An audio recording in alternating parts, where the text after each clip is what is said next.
There's a piece of dating advice that gets repeated so often, it almost sounds like a rule. Make him chase. It's usually said with a lot of confidence, like the answer is already settled. But when you look at how this plays out in real life, you have to ask, does this work? Or does this not? Because people who follow this advice sincerely often notice the outcome is not what they expected it to be. On the surface, make him chase makes sense. People value what they work for, effort signals interest, and over-pursuing can lower attraction. So the idea is simple. Pull back, say less, make him wait longer, and let him come to you. And sometimes something does change. Texts increase, attention comes back, and interest seems to rise. So at that point, it feels like confirmation. But over time, people start noticing something subtle. The attention is there, but connection doesn't deepen. The communication continues, but nothing progresses. Instead of feeling chosen, you're starting to feel like you constantly watch behavior, you manage distance, and you wait until the next move. And that's when the strategy quietly shifts. This is where most people don't have the language yet. They just feel it.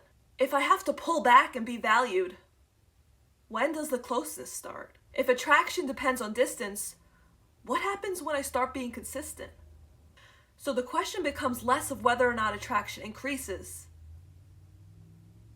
It becomes whether or not the connection improves. For many people, that answer feels unclear. When you zoom out, something interesting happens.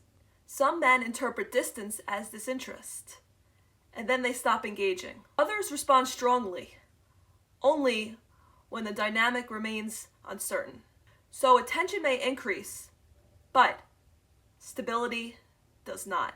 At that point, many people try adjusting the tactic instead of questioning it. Maybe I pulled back too soon. Maybe I didn't pull back enough. And the cycle continues. Here's what becomes clear when you look at this long term. Make him chase does not increase desire. It creates confusion, power games, or disinterest. Not because distance is bad, but because attraction doesn't increase through absence. It's built on presence, consistency, and choice. Real attraction is quieter. It shows up as steady interest instead of spikes, effort that isn't provoked, and connection that doesn't need managing. You don't disappear to become valuable. You already contain a consistent and full life. That's not withholding. It's self-possession. This ties directly into what I talked about in a previous video. Pick me versus prize energy. Pick me energy asks, what should I do to make him want me? Prize energy asks, is this aligned with how I move? The prize doesn't chase, but she also doesn't leave distance to be pursued. She stays grounded and lets behavior reveal intention.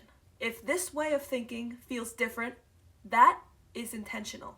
This is the Julie D'Andra Show, where we break down power, psychology, and self-possession in dating and decision-making. I'm Julie D'Andra. Desire isn't created by distance. It's created by self-possession.